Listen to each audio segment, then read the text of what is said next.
2 ಬಾಳೆಹಣ್ಣು 1 ಕಪ್ ಅಕ್ಕಿ ಹಿಟ್ಟು ಇದ್ದರೆ ಮಕ್ಕಳು ಇಷ್ಟಪಡುವ ಹೊಸ ರುಚಿಯ ತಿಂಡಿ ರೆಡಿ. ಈಗ ಇದನ್ನು ಮಾಡಲಿಕ್ಕೆ ಏನೇನು ಸಾಮಗ್ರಿಗಳು ಬೇಕು ಅನ್ನೋದನ್ನು ನೋಡೋಣ. ಮೊದಲನೇದಾಗಿ ಅಕ್ಕಿ ಹಿಟ್ಟು 1 ಕಪ್ ಬೇಕು.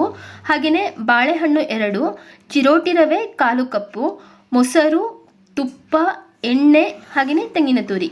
ಮೊದಲು 2 ಹಣ್ಣಾಗಿರುವ ಬಾಳೆಹಣ್ಣನ್ನು ತೆಗೆದುಕೊಳ್ಳಿ. ಈಗ ಒಂದು ಬೌಲ್ಗೆ 1 ಕಪ್ ಅಕ್ಕಿ ಹಿಟ್ಟು ಹಾಕಿ ಅದಕ್ಕೆ 1/4 ಕಪ್ ಚಿರೋಟಿ ರವೆ, ಅರ್ಧ ಕಪ್ ಮೊಸರು, 1 ಕಪ್ ತಣ್ಣೀರನ್ನು ಹಾಕಿಕೊಳ್ತಾ ಮಿಕ್ಸ್ ಮಾಡಿಕೊಳ್ಳಿ. ಗಂಟು ಇಲ್ಲದಂತೆ ಈ ಹಿಟ್ಟನ್ನು ರೆಡಿ ಮಾಡಿಕೊಳ್ಬೇಕು. ನಂತರ ಇದನ್ನು ಮುಚ್ಚಿ ಹಾಗೇನೆ ಇಡಬೇಕು. ಈಗ ತೆಗೆದುಕೊಂಡಿರುವ 2 ದೊಡ್ಡ ಬಾಳೆಹಣ್ಣನ್ನು ಸಣ್ಣದಾಗಿ ಕತ್ತರಿಸಿಕೊಳ್ಳಿ. ಎಷ್ಟು ಸಾಧ್ಯವೋ ಅಷ್ಟು ಸಣ್ಣದಾಗಿ ಕತ್ತರಿಸಿಕೊಳ್ಬೇಕು. ಈಗ ಒಲೆ ಮೇಲೆ ಒಂದು ಪ್ಯಾನ್ ಇಟ್ಟು ಅದಕ್ಕೆ ತುಪ್ಪ ಹಾಕಿಕೊಂಡು ನಂತರ ಹೆಚ್ಚಿಕೊಂಡ ಬಾಳೆಹಣ್ಣನ್ನು ಹಾಕಿಕೊಳ್ಬೇಕು. ಇದನ್ನು 2 ನಿಮಿಷ ಬೇಯಿಸಿಕೊಂಡ್ರೆ ಸಾಕಾಗ್ತದೆ.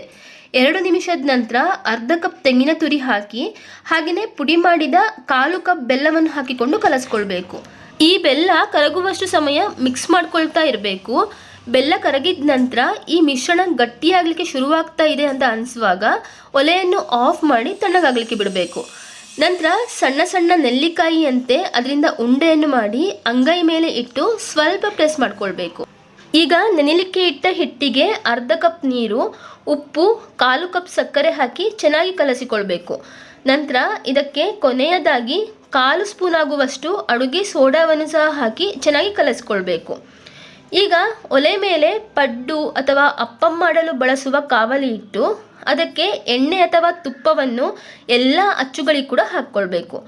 ನಂತರ ಇದಕ್ಕೆ ತಳಮುಚ್ಚುವಷ್ಟು ಅಕ್ಕಿ ಹಿಟ್ಟನ್ನು ಹಾಕಿ ನಂತರ ಅದರ ಮೇಲೆ ಬಾಳೆಹಣ್ಣಿನ ಉಂಡೆಯನ್ನು ಇಟ್ಟು ಮತ್ತೆ ಅಕ್ಕಿ ಹಿಟ್ಟನ್ನು ಅದರ ಮೇಲೆ ಹಾಕಬೇಕು. ಇದನ್ನು 2 ಕಡೆಗಳಲ್ಲಿ ಸಹ ಬೇಯಿಸ್ಕೊಳ್ಬೇಕು. ಇದನ್ನು 2 ಕಡೆ ರೋಸ್ಟ್ ಆಗುವಂತೆ ಕಾಯಿಸ್ಕೊಳ್ಬೇಕಾಗ್ತದೆ. ಇಷ್ಟಾದರೆ ರುಚಿ ರುಚಿಯಾದ ಬಾಳೆಹಣ್ಣಿನ ಪಡ್ಡು ರೆಡಿಯಾಗ್ತದೆ. ಬೆಳಗಿನ ತಿಂಡಿಗೆ, ಮಕ್ಕಳ ಲಂಚ್ ಬಾಕ್ಸ್ಗೆ ಎಲ್ಲದಕ್ಕೂ ಕೂಡ ಹೇಳಿ ಮಾಡಿಸಿದ ತಿಂಡಿ ಇದು.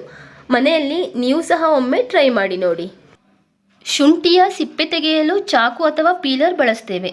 ಇದರಿಂದ ಸಿಪ್ಪೆ ಜೊತೆಗೆ ಸ್ವಲ್ಪ ಶುಂಠಿಯೂ ಸಹ ವ್ಯರ್ಥವಾಗ್ತದೆ. ಈ ವಿಧಾನದ ಬದಲಿಗೆ ಸ್ವಲ್ಪ ದೊಡ್ಡ ತುಂಡು ಶುಂಠಿ ಆದರೆ ಅದರ ನಡುಭಾಗವನ್ನು ಕತ್ತರಿಸಿ ಸ್ಪೂನ್ ಬಳಸಿ ಸುಲಭವಾಗಿ ಸಿಪ್ಪೆಯನ್ನು ಸುಲಿಬಹುದು. ಅಥವಾ ನೀರಿನ ಬಾಟಲಿಯ ಮುಚ್ಚಳದ ಸಹಾಯದಿಂದಲೂ ಕೂಡ ಶುಂಠಿಯ ಸಿಪ್ಪೆಯನ್ನು ಸುಲಿಬಹುದು. ಇದರಿಂದ ಶುಂಠಿ ವೇಸ್ಟ್ ಆಗುವುದಿಲ್ಲ. ಆಲೂಗಡ್ಡೆ ಬೇಯಿಸಿದ ನೀರಿನಿಂದ ಬೆಳ್ಳಿ ಅಥವಾ ಇತರ ಪಾತ್ರೆಗಳನ್ನು ತೊಳೆದರೆ ಪಾತ್ರೆಗಳು ಪಳಪಳ ಹೊಳೆಯುತ್ತವೆ.